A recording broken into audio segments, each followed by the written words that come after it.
آپ جو ہے وہ ان کو اندر بلا لیں اپنے پاس، مدینہ میں رکھ لیں، اور تاکہ جو ہے وہ کسی قسم کی کوئی اور لڑائی نہ ہو۔ اب یہ لڑائی جو تھی یہ وہیں پہ ختم ہو گئی، کیونکہ نبی پاک نے ان سب کو مدینہ میں جو ہے وہ پناہ دے دی۔ اب اس کے بعد یہ ہوا کہ اسی دوران جب یہ مسلمانوں کے لیے اب احرام اتارنا جو تھا وہ صحابہ کے لیے بڑا مشکل ایک کام تھا، بڑی ایک بھاری ان کو یہ لگ رہی تھی، سزا لگ رہی تھی کہ یہ کفار کے کہنے پہ ہمیں احرام اتارنا پڑے گا۔ تو بہرحال کیونکہ اللہ کا حکم تھا اور نبی پاک صلی اللہ علیہ وآلہ وسلم نے اس معاہدے پر سائن کیے تھے، اس نے انہوں نے اپنے احرام اتارے اور واپس چلے گئے۔ اسی دوران ایک دو واقعات کچھ اس طرح کے ہوئے جس میں کفار نے اپنے معاہدے کو، اپنے معاہدہ حدیبیہ جو تھا، صلح حدیبیہ جو تھا، اس کو خود ہی توڑا۔ نبی پاک صلی اللہ علیہ وآلہ وسلم نے ان تک بات پہنچائی کہ آپ لوگ اپنے معاہدے کو توڑ رہے ہیں، لیکن انہوں نے اس بات پہ کوئی توجہ نہ دی۔ نبی پاک نے اس بات کے لیے پھر جب یہ دیکھا کہ وہ تو ہماری بات کو اہمیت نہیں دے رہے، یہ سن نہیں رہے، تو انہوں نے کیا کیا کہ انہوں نے خفیہ جو ہے وہ فتح مکہ کی تیاری شروع کر دی، ٹھیک ہے، یعنی کسی کو نہیں پتہ تھا، صرف صحابہ کو نبی پاک صلی اللہ علیہ وسلم نے خاموشی سے فتح مکہ کی تیاریاں شروع کر دی کہ اب ہم نے ہر صورت اٹیک کرنا ہے، کیونکہ انہوں نے اپنا معاہدہ خود ہی توڑ دیا ہے۔ اب اس وقت جو ہے وہ سورہ ممتحنہ بھی نازل ہوئی، جس میں بہت سارے احکامات تھے، صلح حدیبیہ اور فتح مکہ کے درمیانی عرصے کی بات ہے جب وہ نازل ہوئی تھی۔ اس صورت کا جو نام ہے، تھوڑا سا اس صورت کے بارے میں پڑھ لیتے ہیں۔ اس صورت کا نام جو ہے اس صورت کی آیت نمبر 10 میں بتایا گیا ہے، جو کہ جو عورتیں ہجرت کر آئیں مسلمان ہونے کا دعویٰ کریں، ان کا امتحان لیا جائے۔ اسی مناسبت سے اس کا نام ممتحنہ رکھا گیا، اور اس کا تلفظ ممتحنہ بھی اس کو کہا جاتا ہے، ممتحنہ، ٹھیک ہے، اس کے تلفظ میں اس کو ممتحنہ بھی کہا جاتا ہے اور ممتحنہ بھی کہا جاتا ہے۔ اس تلفظ کے لحاظ سے کہ معنی وہ ہے وہ عورت جس کا امتحان لیا جائے، جو پہلا ہے ممتحنہ کہا جائے تو کہتے ہیں وہ عورت جس کا امتحان لیا جائے، اور ممتحنہ کہا جائے تو اس کا مطلب یہ ہے کہ امتحان لینے والی صورت، ٹھیک ہے۔ اب زمانہ نزول اس کا کیا تھا؟ اس میں ایسے دو معاملات پر کلام فرمایا گیا ہے جس کا زمانہ تاریخی طور پر معلوم ہے۔ پہلا معاملہ حضرت حاتب بن ابی بلتہ کے حوالے سے بات کی جا رہی ہے، جنہوں نے فتح مکہ کی سے کچھ مدت پہلے ہی ایک خفیہ خط کے ذریعے قریش کے سرداروں کو رسول صلی اللہ علیہ وسلم کے ارادے کی اطلاع دی تھی کہ آپ ان پر حملہ کرنے والے ہیں۔ اور دوسرا معاملہ ان مسلمان عورتوں کا ہے جو صلح حدیبیہ کے بعد مکہ سے ہجرت کر کے مدینہ آنے والی تھیں۔ ان کے بارے میں یہ سوال پیدا ہو گیا کہ شرائط صلح کی روح سے مسلمان مردوں کی طرح کیا تھا، لیکن کیا ان عورتوں کو بھی کفار کے حوالے کر دیا جائے گا؟ ان دو معاملات کا ذکر سے یہ بات قطعی طور پر متعین ہو جاتی ہے کہ یہ صورت صلح حدیبیہ اور فتح مکہ کے درمیانی دور میں نازل ہوئی۔ اور اس کے علاوہ تیسرا معاملہ بھی ہے جس کا ذکر صورت کے آخر میں آیا ہے، اور وہ یہ ہے کہ جب عورتیں ایمان لا کر بیعت کے لیے رسول صلی اللہ علیہ وسلم کی خدمت میں حاضر ہوں تو آپ صلی اللہ علیہ وآلہ وسلم ان باتوں کا عہد لیں، اس حصے میں اس کے بارے میں بتایا گیا ہے۔ اور یہ خیال بھی کیا جاتا ہے کہ یہ فتح مکہ سے کچھ عرصہ پہلے ہی ہوا تھا، نازل ہوا، کیونکہ فتح مکہ کے بعد قریش کے مردوں کی طرح ان کی عورتیں بھی بہت بڑی تعداد میں بیک وقت دین اسلام میں، دائرہ اسلام میں داخل ہو گئی تھی۔ اسی موقع پر ضرورت پیش آئی کہ اجتماعی طور پر ان سے عہد لیا جائے۔ اب آپ دیکھیں ایک اس میں صلح جو پہلی جو معاملہ تھا جس میں بتایا گیا حضرت حاتب بن ابی بلتہ سے غلطی سرزد ہوئی تھی، خطا سرزد ہوئی تھی، وہ کیا تھی کہ جب نبی پاک صلی اللہ علیہ وآلہ وسلم خفیہ تیاری کر رہے تھے فتح مکہ کی، تو حضرت حاتب جو تھے وہ واحد ایسے صحابہ تھے جن کا تعلق مکہ سے نہیں تھا، تو انہوں نے ان کے خاندان کے صرف ایک جو کچھ لوگ تھے، وہ ایک ہی خاندان تھا ان کا جو کہ مکہ میں آباد تھا، اور باقی سب ہجرت کر رہے تھے اور وہ ہجرت نہیں کر سکا تھا۔ تو ان کو تھوڑا سا یہ ڈر تھا اس بات کا کہ کہیں جو ہے وہ ہم یہاں پہ کفار کے خلاف کوئی بھی اسٹیپ اٹھائیں تو میرے خاندان کو کوئی نقصان نہ پہنچائیں۔ اس کے لیے انہوں نے مکہ سے ایک عورت آئی تھی گانے بجانے والی، جس کا نام سارہ تھا، جس کو گانے بجانے والی عورت کو اس زمانے میں مغنیہ کہا جاتا تھا، مغنیہ کہا جاتا تھا۔ تو اس کو جو ہے وہ یہ میسج رکا لکھا حضرت حاتب نے کہ نبی پاک جو ہے وہ خفیہ فتح مکہ کی تیاری کر رہے ہیں، تو تم بھی اپنی تیاری رکھو۔ اور یہ خط رکا جو تھا یہ سرداران قریش کی طرف لکھا گیا تھا۔ نبی پاک صلی اللہ علیہ وآلہ وسلم کو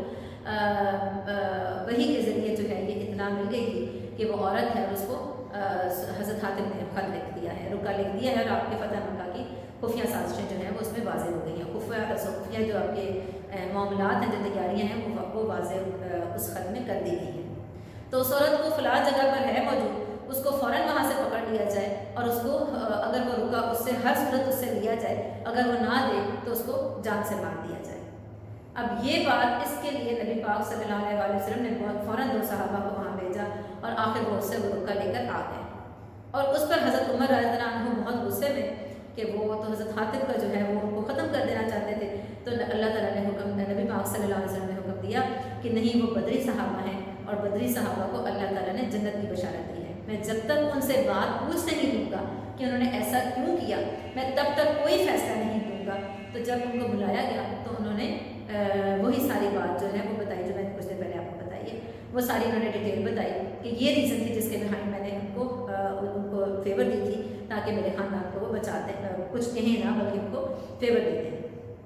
اس بات پر اللہ تعالیٰ نے سورہ ممتحنہ کی پہلی آیت دیکھیں، اس میں اللہ تعالیٰ نے فرما دیا کہ میرے دشمن کو اور اسلام کے دشمن کو، دین کے دشمن کو، اپنے دشمن کو دوست مت بناؤ کسی صورت میں بھی، تم ان کو خفیہ پیغام بھیجتے ہو اور وہ تم جانتے نہیں کہ وہ جہاں بھی موقع ملتا ہے تمہیں نقصان پہنچاتے ہیں۔ یعنی یہ میں آپ کو اوور آل ایک تھوڑا سا رکوع کا حصہ بتا رہی ہوں کہ اس طرح کی باتیں اللہ تعالیٰ نے اس بات کے غصے میں جواباً یہ باتیں کہی تھیں۔ اچھا، اس میں دوسرا معاملہ کیا تھا کہ ہجرت کر کے جو عورتیں آئی ہیں، صلح حدیبیہ میں چونکہ شرط تھی کہ جو لوگ مکہ سے مدینہ کی طرف جائیں گے تو ان کو مدینہ میں داخل نہیں ہونے دیا جائے گا، ان کو باہر نکال دیا جائے گا۔ تو یہ جو شرط تھی، یہ بیسیکلی ان میں مردوں کا نام لفظ استعمال ہوا تھا، عورتوں کا نہیں استعمال تھا۔ تو یہ معاملہ بھی بڑا سخت ہے اس میں کہ کیا ان مردوں کے ساتھ کیا سلوک کیا جائے، ان عورتوں کے ساتھ کیا سلوک کیا جائے جو مکہ سے آ گئی ہیں اور دائرہ اسلام میں داخل ہو گئی ہیں۔ چونکہ یہ ایسا شرط نہیں تھی تو نبی پاک صلی اللہ علیہ وسلم نے مکہ والوں کی ڈیمانڈ پر بھی، ان کے مطالبے پر بھی، جیسے 2 بھائی تھے، ان کی بہن مسلمان ہو چکی تھی، جب وہ مدینہ آ گئی تو انہوں نے واپس لینے کے لیے دونوں بھائی آئے، تو نبی پاک نے یہ کہہ کے منع کر دیا کہ صلح حدیبیہ کی شرائط میں مردوں کا ذکر تھا، عورتوں کا کہیں ذکر نہیں تھا، اس لیے میں ان کو نہیں کسی صورت واپس بھیجوں گا، یہ ہماری حفاظت میں ہے، ٹھیک ہے۔ اچھا، اس کے علاوہ پھر یہ بات بھی آ گئی کہ جو عورتیں وہاں سے یہاں پہ آ رہی ہیں تو نبی پاک صلی اللہ علیہ وسلم کو یہ حکم دیا گیا، اللہ تعالیٰ نے فرمایا کہ آپ ان کی جانچ کر لیں، ان سے کراس کوسچن ایسے کریں کہ آپ کو محسوس ہو جائے، پتہ چل جائے کہ حقیقتاً وہ دائرہ اسلام میں، اسلام کی، دین اسلام کی محبت کے لیے، اللہ اور اس کے رسول کی محبت کے لیے اس دین میں داخل ہوئی ہیں، یا ان کو کوئی مجبوری ہے کہ وقتی طور پر شوہر کی سختی کی وجہ سے یا اپنے علاقے میں سخت ہونے کی وجہ سے وہ وہاں سے چھوٹنے کے لیے یہاں پناہ لینے کے لیے آئی ہیں اور وقتی طور پر انہیں اسلام کو اپنا لیا۔ کوئی ایسی ریزن تو نہیں ہے۔ جب ان کو واضح ہو گیا تو پھر فرمایا کہ اب ان کی حفاظت جو ہے وہ آپ کے ذمہ ہے، اور پھر یہ بھی فرمایا کہ وہ عورتیں جو کہ مسلمان ہو گئی ہیں تو وہ یہاں پر مسلمان مردوں سے نکاح کر لیں، ان کے وہ نکاح ختم ہو گئے جو کافر مردوں کے ساتھ، ٹھیک ہے۔ اسی طرح جو مسلمان مرد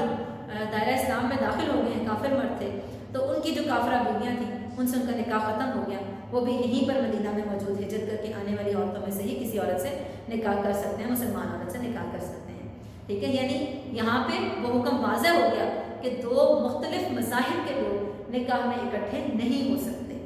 ٹھیک ہے، اسپیشلی کافر اور مسلمان۔ اچھا، اب اس میں جو موضوع اور جو مباحثہ ہے وہ 3 حصے ہیں اس کے۔ پہلے حصہ جو ہے وہ آیت نمبر، ذہن میں رکھیے اس سورت کی ٹوٹل 13 آیات ہیں، ٹھیک ہے، اور آپ کو پوری 13 آیات کے بارے میں پتہ ہونا ضروری ہے۔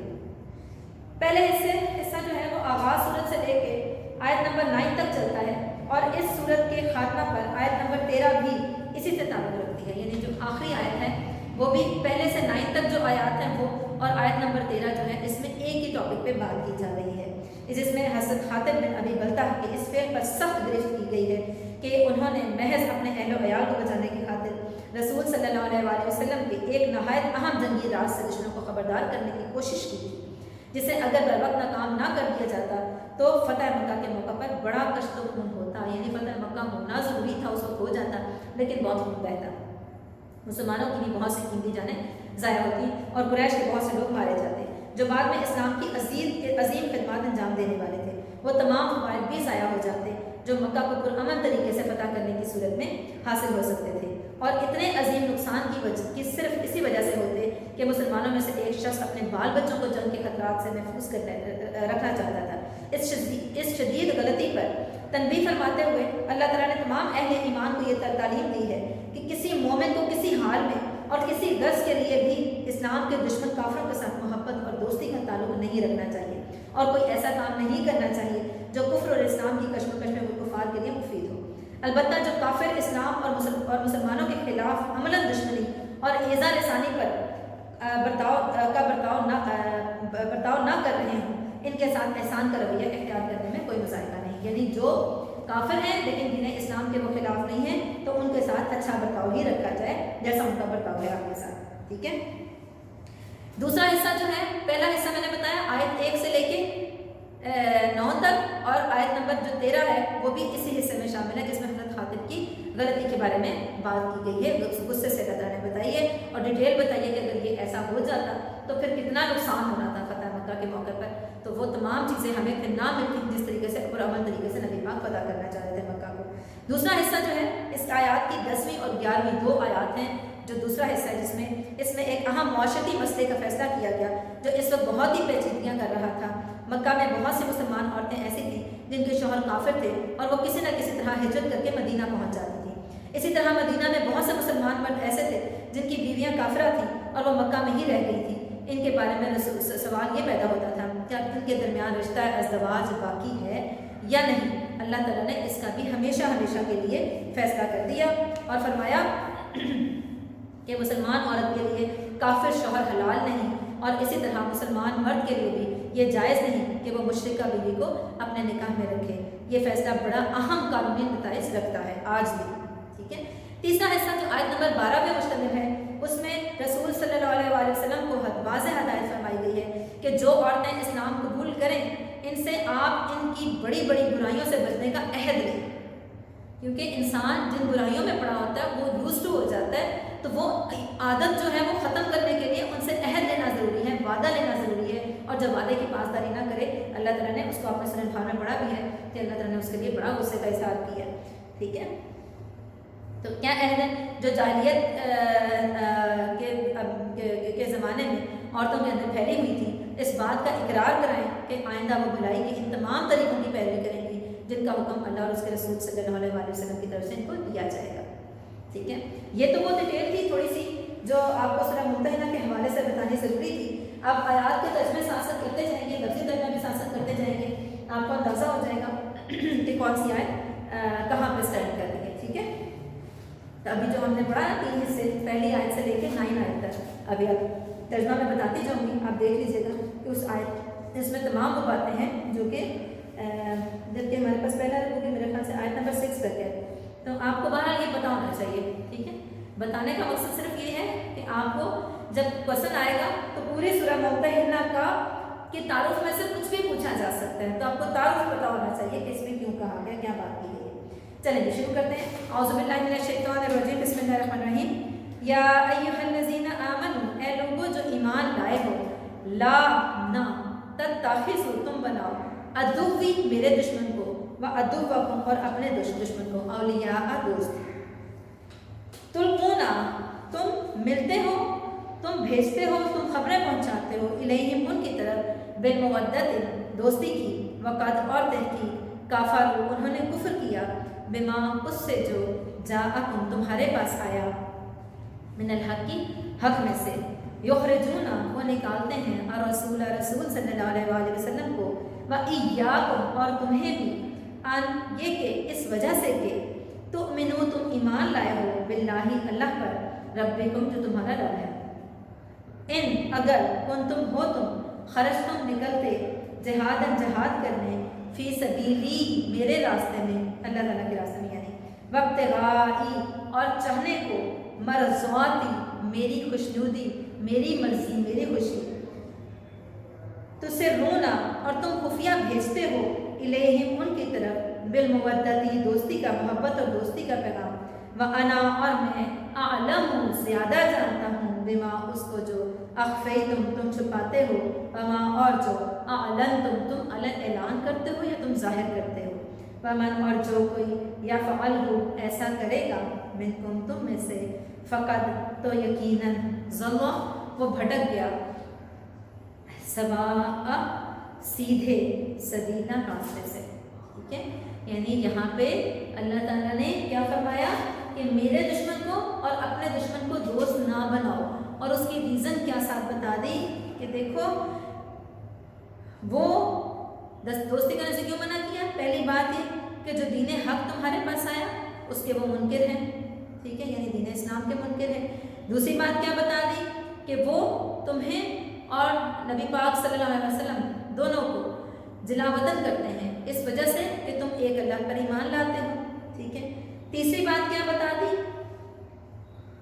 اچھا، تیسری بات اب آگے آئے گی. ٹھیک ہے، تو پھر ساتھ اللہ تعالیٰ نے بتا دیا کہ تم جو چھپ کر، یہ دیکھیں اب واضح طور پر پتہ چل رہا ہے آیت سے کہ یہ حضرت خاطب کے حوالے سے بات ہو رہی ہے کہ تم جو چھپ کر ان کی طرف دوستی کے پیغام بھیجتے ہو یا تم جو علل اعلان کرتے ہو، اللہ تعالیٰ سب کو جانتا ہے، اور جو ایسا کرے گا جس سے رب نے منع کر دیا تو وہ یقیناً سیدھے راستے سے گمراہ ہو گیا. ٹھیک ہے، این یسکفوکم، اگر یسکفوکم وہ پائیں تم کو، یکونو تو ہو جائیں، لکم تمہارے، اعداءً دشمن. ٹھیک ہے، وَيَبْسُطُوا اور پہنچائیں بڑھائیں، الیکم تمہاری طرف. یبسطو کا مطلب یہاں پہ اگر آپ لفظی ترجمہ کریں تو وہ کھولیں گے. ٹھیک ہے، یبسطو کا مطلب وہ کھولیں گے، یعنی یہاں پہ اس کا مطلب لفظی ترجمہ کریں تو کھولیں گے، جبکہ یہاں پہ اگر آپ اس کا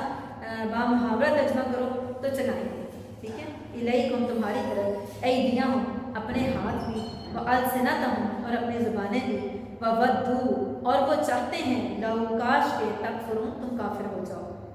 یعنی تیسری وجہ بتا دی کہ وہ جہاں کہیں مومنوں تمہیں پائیں گے نا تو وہ ہاتھوں اور زبانوں سے تمہیں تکلیف پہنچائیں گے، تمہیں ایذا پہنچائیں گے، تمہیں نقصان پہنچائیں گے. ٹھیک ہے، کیونکہ وہ چاہتے ہیں کہ تم پھر سے کافر ہو جاؤ. لن ہرگز نہیں، تنفعکم تم کو فائدہ پہنچائے گا، ارحامکم تمہارے رشتے دار، ولا اور نہ اولادکم تمہاری اولاد. یعنی یہ تو حقیقت ہے، یہ تو واضح ہو گئی کہ یہ تو دنیا کے معنی ہے. ٹھیک ہے، رشتے دار اور اولاد تو دنیا کے لیے اللہ تعالیٰ نے ریلیشن رکھنا ہے، آخرت کے لیے ان کا کوئی تعلق نہیں. آخرت میں ہر شخص اپنے اعمال کا خود ذمہ دار ہے. ٹھیک ہے، یوم القیامت قیامت کے دن یفصل وہی فیصلہ کرے گا، بینکم تمہارے درمیان، واللہ اور اللہ تعالیٰ، بما اس کے ساتھ جو تعملون تم کرتے ہو، بصیر دیکھتا ہے. یعنی اللہ تعالیٰ نے یہاں پہ بتا دیا کہ تم جو اپنے بہن بھائیوں کے لیے فائدہ پہنچانے کے لیے، جو اپنے رشتہ داروں کو اور اپنے اولاد کو فائدہ پہنچانے کے لیے، ان کو جان بچانے کے لیے تم دین کے خلاف چلتے ہو نا، تو یہ کلیئر ہو جائے تمہارے لیے کہ قیامت کے دن تمہیں ان میں سے کوئی بھی فائدہ چیز نہیں پہنچائے گی. سمجھ آ گئی؟ اور ساتھ بتا دیا کہ اس دن وہی اللہ ہوگا جو تمہارے درمیان فیصلہ کرے گا. تم اس کے خلاف چلو گے تو تمہارے لیے فیصلہ کب اچھا ہوگا. ٹھیک ہے، قد تحقیق، کانت ہے، لکم تمہارے لیے، اسوۃ حسنہ بہترین مثال یا نمونہ زندگی کا، فی ابراہیم علیہ السلام کی زندگی میں، والذین اور ان لوگوں کی، معہ جو ان کے ساتھ تھے، اس جب قالوا کہا انہوں نے، لقومہ اپنی قوم سے، انا بے شک میں، براء بری و ذمہ، کوئی تعلق نہیں رکھتا، لا تعلق ہوں، منکم تم سے، ومما اور ان سے جو تعبدون تم عبادت کرتے ہو، من سے، دون اللہ اللہ کے سوا. ٹھیک ہے، کفرنا ہم نے انکار کیا. ٹھیک ہے، بکم تمہارا، وبدا اور ہم اور دشمن ہو، اور یعنی بدا بیننا یعنی خلاف ہو گئے ہم ہمارے درمیان، بینکم اور تمہارے درمیان، عداوتاً دشمنی.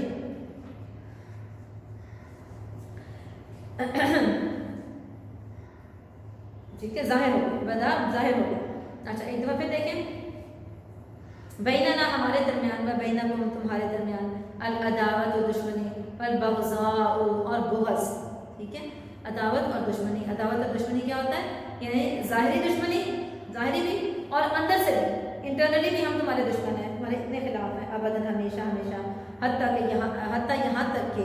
تؤمنو تم ایمان لے آؤ، باللہ ایک اللہ پر، وحدہ جو ایک ہے، اللہ مگر، قولا کہا، فرمایا، ابراہیم نے، ابھی ہی اپنے باپ سے لأستغفرن ضرور میں ساتھ آ گیا استغفرن اکٹھا، یہ لا نہیں والا نہیں ہے، اکٹھا آ رہا ہے اس لیے اس کو اس طرح لکھا گیا ہے، تو ضرور میں بخشش مانگوں گا لگا آپ کے لیے، وما اور نہیں، املکو میں اختیار رکھتا لگا آپ کے بارے میں، من اللہ اللہ کے سامنے، من شیئن کچھ بھی، یعنی یہ چونکہ پیغمبر ہے اللہ کے نبی، تو وہ جانتے تھے کہ اللہ کے سامنے میں کسی ایسے شخص کے لیے اختیار نہیں رکھتا معافی مانگنے کی جو اللہ اور اس کے دین کے خلاف ہو، جو اللہ اور اس کے رسول کے خلاف چل رہا ہے، اس کے لیے میں کوئی اختیار نہیں رکھتا۔ تو نبی چونکہ اس بات کو جانتے ہیں، اس کے باوجود وہ اس رشتے کی پاسداری کرتے ہوئے انہوں نے کہا اپنے باپ کو کہ میں ضرور آپ کے لیے بخشش مانگوں گا رب سے، وہ کہ میں جانتا ہوں کہ میں آپ کے بارے میں کوئی اختیار نہیں ہے اللہ کے سامنے میرا،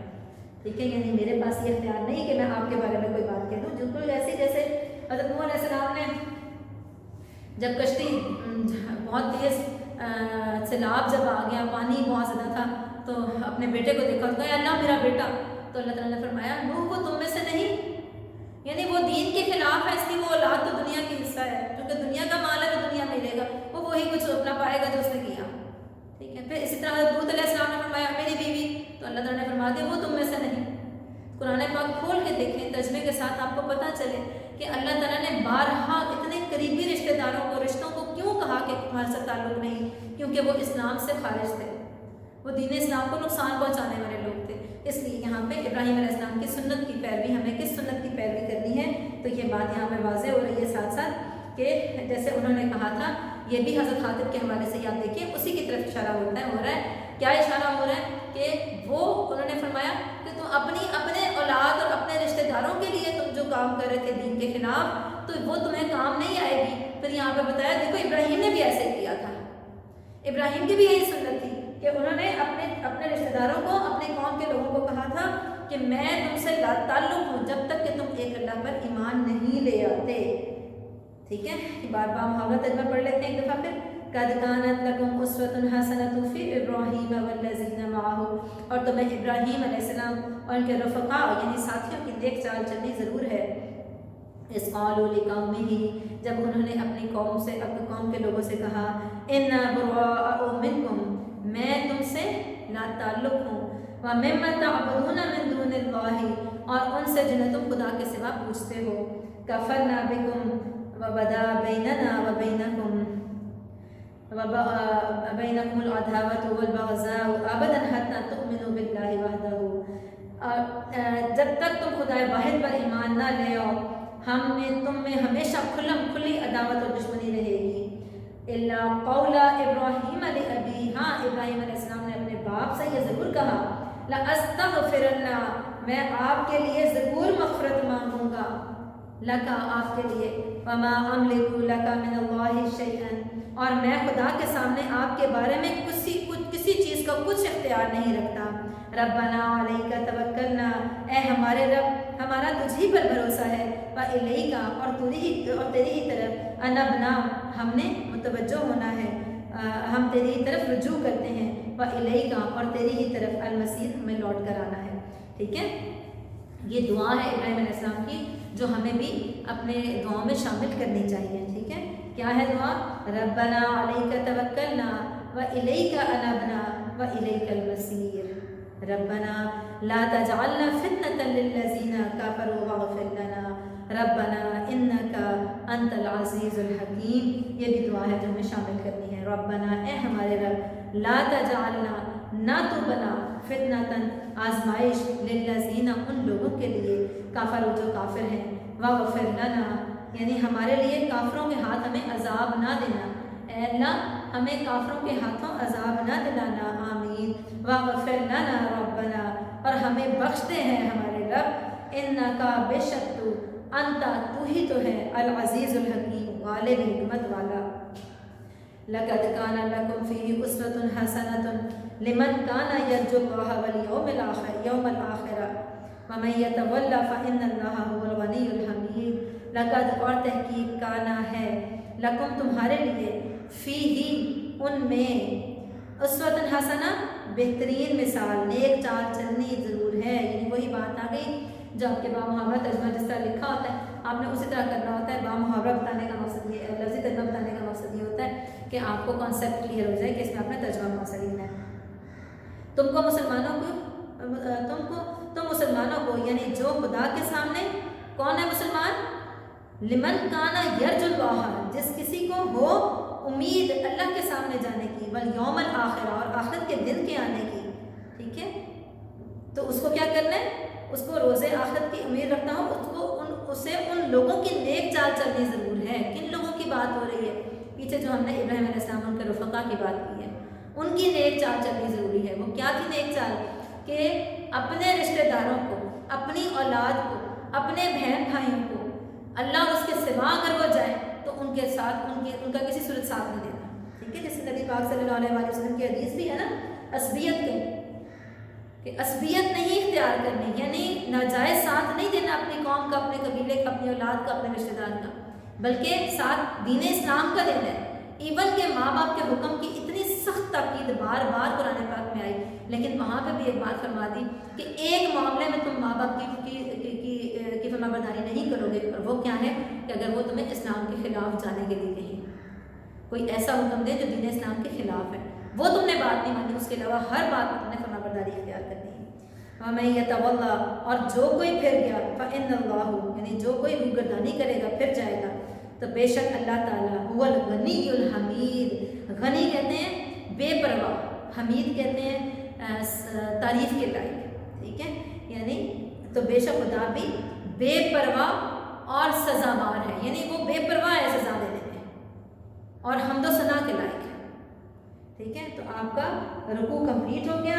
اس میں شارٹ کوشچنز ہیں، ان کا بھی خیال آپ نے رکھنا ہے. ایک دفعہ ضرور باقی آیت نمبر 13 تک جو حکم دیا اس کو ضرور ایک دفعہ پڑھ لیجیے گا، صرف ترجمہ پڑھ لیں، آپ کو کلیئر ہو جائے کہ اس ترجمے میں کیا بات بتائی گئی. پھر آیت نمبر 11-12 میں جو احکامات دیے وہ دیکھ لیجیے گا. پھر آیت نمبر 12 میں 10-11 میں دیے ہیں ایک حکم دیا ہے، پھر آیت نمبر 12 میں ایک حکم دیا ہے کلیکٹیو ہے، لیکن 1 سے 9 تک اور آیت نمبر 13 جو ہے وہ ساری کے میں ایک ہی حکم ہے. ٹھیک ہے، حضرت حاتم کی جو زیادتی کی تھی، انہوں نے غلطی کی تھی، اس کے خلاف بات کی گئی ہے. ٹھیک ہے، تو الحمدللہ ہمارا رکوع بھی کمپلیٹ ہو گیا. ہمارا اس کا مطلب ہے کہ قرآنک پورشن جو ہے وہ مکمل ہے. آپ کو جو ہے وہ کیا رکھنا ہے، لفظی ترجمے کو دھیان سے کرنا ہے. اس میں اگر آپ دیکھیں آپ کے لفظی ترجمے جو خاص طور پہ بیان کیے گئے ہیں، بتائے گئے ہیں، تلقونا تم ڈالتے ہو، تسرون تم چھپاتے ہو، اے یسکفوکم اگر وہ پالیں تم کو، قابو پالیں تم پر، براء بیزار ہے، بے تعلق ہے، لا تعلق ہے، کوئی تعلق نہیں، بری ذمہ ہے، یہ سب اس کے میننگ میں آتا ہے. اچھا، اب کوشچن دیکھ لیں آپ اس میں کہ اس میں اللہ تعالیٰ نے اہل ایمان کا اسلام دشمن کافروں کے ساتھ کیا رویہ ہونا چاہیے، اسلام دشمن کافروں کے ساتھ کیا رویہ ہونا چاہیے. تو یہ ذہن میں رکھیے گا آپ کے پاس. اللہ تعالیٰ نے فرمایا کہ تم نے ان سے دوستی نہیں کرنی، اسلام دشمن کافروں سے تم نے دوستی نہیں کرنی. ٹھیک ہے، اور کیونکہ اللہ تعالیٰ جانتا ہے جو کچھ تم کر رہے ہو، وہ تمہاری کیوں نہیں دوستی کرنی. اب ریزن کیا ہے دوستی نہ کرنے کا، تو وہ ساری آپ نے باتیں لکھ دینی ہے کہ وہ چاہتے ہیں. پہلی بات ہے کہ تم اپنے حق میں حق سے آئے ہیں، اس کے منکر ہیں. پھر دوسری بات ہے تمہیں اور رسول کو اس وجہ سے دعوت کرتے ہیں کہ تم ایک اللہ پر ایمان لائے ہو. تیسری بات ہے کہ وہ جہاں کہیں تمہیں پا لیتے ہیں، قدرت پا لیتے ہیں تم پر، تمہیں زبان اور ہاتھوں سے ایذا پہنچانے کی کوشش کرتے ہیں، پھر اور چاہتے ہیں کہ تم کسی طرح دوبارہ کافر ہو جاؤ. ٹھیک ہے، تو یہی انہی باتوں کو آپ ڈیٹیل کے ساتھ لکھیں گے تو آپ کو کلیئر ہو جائے گا، آنسر کمپلیٹ ہو جائے گا آپ کا. اچھا جی، اس کے علاوہ اس میں جو کوشچنس ہیں ایک دفعہ دیکھ لیتے ہیں ان کوشچنس کو بھی. لفظی ترجمے بھی ساتھ ساتھ دیکھ لیجیے گا. ٹھیک ہے، آپ کو پتا ہوگا. اچھا، اسلام دشمن کافروں کو رازدار اور دوست بنانے سے کیوں منع کیا گیا ہے. پھر کفار کے ساتھ مسلمانوں کا کیسا سلوک ہونا چاہیے، تو کفار کے ساتھ کیسا سلوک ہونا چاہیے مسلمانوں کا، یہ بتا دیا کہ کفار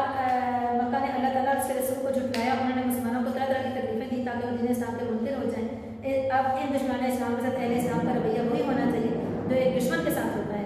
اس دشمنی کی راہ میں کسی قسم کی ذاتی مفادات شامل نہیں ہونے چاہیے. اہل اسلام نہ تو اپنے اور اللہ تعالیٰ کے دشمن کو دوست بنائیں، نہ ہی کفار کی طرف دوستی کے نام بھیجیں. ٹھیک ہے، یہ ہو جائے گا. پھر آگے حضرت ابراہیم علیہ السلام کی کس اسوہ کی پیروی کرنے کا حکم دیا گیا کہ جب انہوں نے اپنی قوم کے لوگوں کو کہا تھا کہ تم لوگ جو ہو وہ تم سے اور تمہارے بتوں سے جن کو تم